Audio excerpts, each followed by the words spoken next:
Hello friends, the sun is shining, it's a beautiful day. You know, we're having an early spring, and usually I would say I'm not ready for it, but my body says I am. It feels good to get outside and do things. And the weather is hitting so different this year than it has previous years. We are over 20 days ahead where we should be, but that means the garden, it's time to do certain things. Now, I have been saving tulip bulbs I got on sale last year, and instead of potting them up in the fall and overwintering them, I do it a different way. So we're gonna go over that. We're gonna see what I'm gonna do, how I'm gonna pot them so I can enjoy them here this spring potted up. Kip, my Frenchie, is gonna join us, of course, for all of it. And I'm gonna show you how unplanned and kind of just like spur of the moment I plan my garden flower beds sometimes. So on the back side of my house, last year I remodeled my second floor. They had to add a air conditioner unit on the outside of the house. It's an ugly area, so we're gonna go talk about the ugly side of a house, how I'm going to start working on it today, but it's gonna be a process. And I want you to see, because guess what? It's not a perfect process. It's just how I work through things. I'm not someone that always plans it out. There are certain areas where I draw everything up. There are other areas where I don't. And that's okay, we can do what we want in our own yards, right? That's what today's all about. Let's get started. To start today, a lot of people like to force tulips in the spring, and what many people do, and I think is probably the correct way, if we're gonna be honest, is to plant them in containers if you're not gonna put them in the ground. But if you wanna enjoy them in containers in the spring, plant them in the fall, keep them in a cold area, sometimes cold packing depending where you're gonna put them. Don't let them get fully below freezing over the winter because that can rot the bulb, but keep them around that 55, 40 to 50 kind of degree Fahrenheit temperature. I go a little bit different route. If I find some tulip bulbs in the fall that either I don't plant or I want to save them for spring, I just keep them like I buy them and then keep them cold because they need those chill hours over the winter. That's what a tulip needs. That's why we put them in the ground. They stay cold when they get planted at that correct depth of 6 to 8 inches depending. And so instead what I do is I keep these cold. I keep them in an unheated garage or in a shed depending how warm or cold of winter we have. So you can see these I've kept. They're just beginning to sprout. It's time to pot them up and enjoy them for the spring. So that's what we're gonna do. So I have some Beauty of Spring and some Red Madonna ones, and what I have are just 2 containers. You know I love Wakefield pottery. These are gorgeous pottery, and what I can do with these now is transport them. So the reason I don't do this in the fall is sometimes just time, but also then I don't have to lug heavy containers around. A lot of people also put them in plastic containers and then drop them into others. You can do that, do whatever works for you. But the great way of doing it this way, it's really quick and simple to store them because you just keep them in their containers. You can even put them in the fridge sometimes, depending. You don't want them to get too cold. But now you just want to plant them at the same depth you would outside. So I have all-purpose potting soil. I'm using my normal go-to, my Espelma all-purpose. You really just want to be sure when you're planting anything in a container you have the right soil. And so you want all-purpose potting soil so it drains correctly and is the right texture for what you're planting. So I'm going to make sure these are somewhat full. I'm putting about 12 bulbs per container. So I'm going to open them up and plant them all here. So instead of just having to dig out the soil, I only put in soil up to the right depth. And now I'm just going to go around and set each bulb in place. Important part if you haven't planted tulips, and don't feel bad if you haven't, it's easy. The tip, they don't always have a green tip. These do because they're starting to force out. The tip goes up. You can see the root end where the roots were. That goes down into the soil. So I'm packing these in fairly tightly because when they come up and want to bloom, I want them just to be full of beautiful blooms.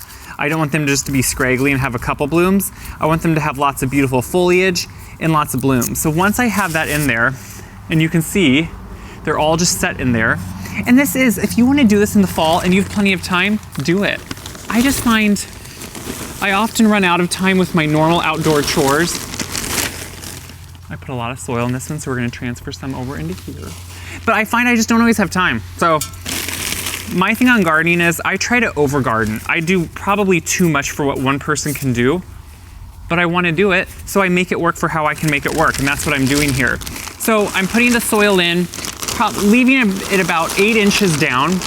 So the important part is, once these are planted, potted up, ready to go, you want to watch the temperature. So like where I'm living now in Southeast Iowa, we're having a very warm, we're very ahead as far as weather goes. So I'm not worried about leaving these out, and I'll probably put them on the north side of my house so they stay somewhat cool and don't come up too quickly, because I usually wouldn't expect any tulip until April, and oftentimes late April at that. I live out in a very open area.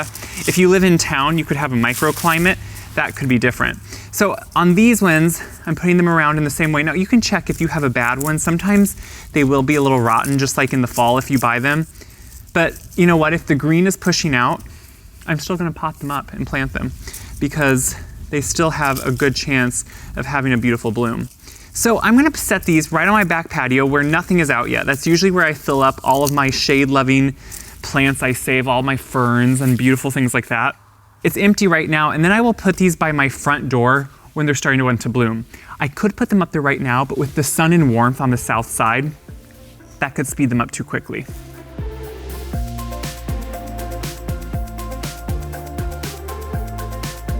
So here these are gonna sit on my back patio. They're protected. I am gonna make sure to water them. So I'm gonna water them once now. When those greens start coming and popping through the soil, I'll start watering them like a regular container. There's no roots on a bulb yet. Until those greens pop through the soil, they're not gonna be sending roots out, so you don't wanna overburden them with water because it can rot the bulb. So until then, I'm gonna let these sit. They're gonna be happy, and soon enough, hopefully, probably not till April, but maybe soon around, we'll see when these actually happen, we'll actually be able to see some beautiful blooms, and it was so simple. So I'm gonna be honest, in the past I would have really not liked showing the side of my house because I think it's ugly. You have, you know, internet cables coming up, you have downspouts in weird spots, I have conduit for this new air conditioner unit that I wasn't planning for my second floor. I have a big radon pipe that emits that gas from the basement. So all those things. And they had to rip out a couple things last year to put this unit in, and I had some really nice boxes that I tried to save, and the timing of when they needed it ripped out, and I didn't know they were gonna need to be ripped out, just did not work out well. So we're gonna talk about this side of the house. You can see there is one boxwood right there, kind of out of place. It's this green mountain, it's beautiful. I have one more green mountain at some point here I'm gonna put in. But what I wanna show you is how spur of the moment I'm doing this. So a few minutes ago, I took my edging tool, which you can see right here. Right there is my edging tool. And it's just my half moon edger. You can see the ground is really nice and moist and perfect. And I am just eyeballing, do you see that line? That's my edging tool going in and knifing a cut line.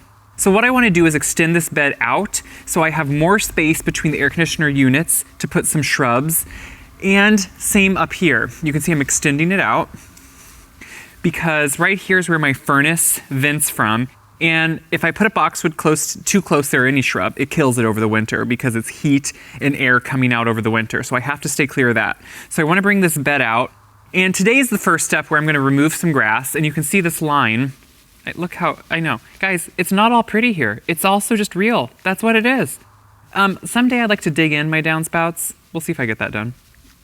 But you can see here this line is bringing this whole bed edge out. I like to eyeball this. Another way you can do this is lay garden hose, water hose out in the shape you want. You can spray paint a shape. I eyeball it and I go with it as I go. So what I'm going to do is start just cutting out this sod, putting it here so I can reuse it if I want to and patch it in places. I'm going to watch Kip. He's going to play with his Frisbee. And hopefully we'll start on a new bed.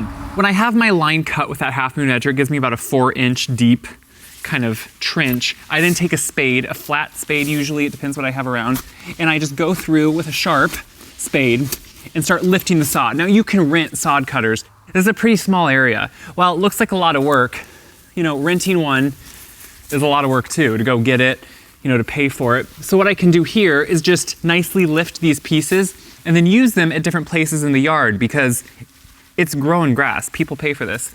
Now, what's the best thing to do is when you have good moisture in the ground. In the spring, we hopefully have good moisture, which we do right now.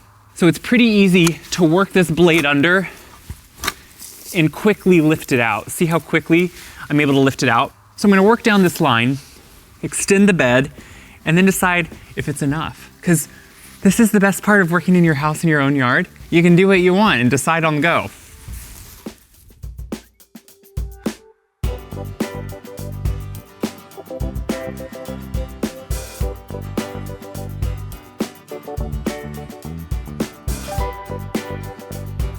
So I have all the sod removed. You can see the piles of it that I'll either get the gator or put some of them on my garden cart there.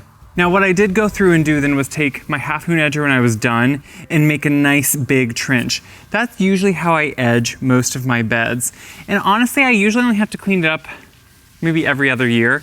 So this would be the year that I will clean up the front bed. That was done about 2 years ago, but you can still see that nice edge.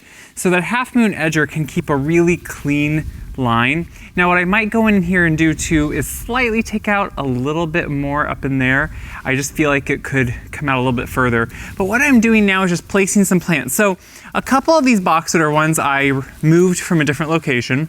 So you can see they are early spring, late winter, when things are still dormant, but the ground is soft enough to get into. You can see that root ball, I'm able to get a lot of soil with it, and it's holding on because of the moisture. That's a great time to move things. They're not getting out their big spring growth yet, so they're still somewhat dormant. So while they're dormant, it stresses them the least to move them. And now I'm gonna treat them like a new plant. Just like I've planted boxwood before, gonna dig a dig hole, gonna put biotone in, some plant tone and get those ready. I have one new green mountain, and I'm putting it right here only because of the stuff on the wall. I want it to grow larger, hopefully 4 foot at some point, and cover that. You know, this is an area that you don't see really from the road. You don't see it when you drive in, and I don't see it from any window. So more what this is for is just foundational planting that will have some nice year-round effects. What I am doing, if you notice, is pulling about every other, so I'm gonna have it be a zigzag pattern, but I'm giving about 4 foot behind some of the boxwood, and I'm gonna put some large ornamental grasses back there to really fill in. I want this to be very just filled with green textures. I can't see it, so I'm not worried about blooms, but I just want it to be full so the ground is covered, but also give some nice interest. So I'm thinking Karl Forster grasses back here. We'll cover those in a different video. I'm finishing up with the last boxwood, which is a transplanted one, and I want to show you how the transplanting is somewhat the same process as if it's brand new. And the reason I say that is you're displacing those roots and stressing them slightly by cutting them from where they were growing to now in a new spot. So when I dig a hole, I again do it ample size, maybe not quite twice as big, but good sized. And I just do my normal biotone and plant starter. So unlike in the spring when we're just fertilizing things, since I'm transplanting these roots, it's good to make sure you give them a good base with 2 products like this that really help them get acclimated in this space. Now, last year I had a good dose of compost from my pile that I put on here and worked into this bed, so I'm not amending. You can always amend soil, at least up to 50% with something like compost. Compost is not soil, it's organic material that enriches your soil. Now what I'm gonna do is put in this transplanted one, and it's a pretty big one, but you can see it very quickly goes in the hole. Now I'm making sure to stay far enough away from my exhaust pipe to my furnace, because like I said, I don't want it to kill out this boxwood in the winter, which can happen. And then obviously it's not looking too good here otherwise. That's because it's still early. I don't have the plants here I'm gonna put in. It's gonna be lots of grasses, like I said. Lots of Karl Forster grass, which is tall, upright, will look nice kind of in the background here. Towards the front, I might do some all gold Japanese forest grass. It does really well for me here a little to the south where there gets a lot of dappled sun, mostly shade. Out here, I might have to do more of a prairie grass, drop seed, something like that. It's more of a fountain grass for lower grasses. And I also dug up some different stockies. This is Helen von Stein, lamb's ear. And that does really well here too, because it gets some nice sun and it really can just grow and almost be a ground cover. So kind of a mixture of those things I really think are what's gonna look good here. So I have more work cut out for me. I have more to add into this space. We're gonna really talk next time when I do more on this area, which might not be for a little bit when plants start coming into nurseries. We're gonna talk more about what I'm gonna use around these units to cover them up and pretty much just give them some visual interest as opposed to an eyesore. It's things we all have, it's things we all deal with, and that's what this area is really about. Filling in with mostly stuff I had, and now hopefully in the coming months making it look a little bit more beautiful, a little bit more natural, just so it blends into the area. So I hope that kind of gives you a starting point for where I'm going and hopefully where we're gonna be headed.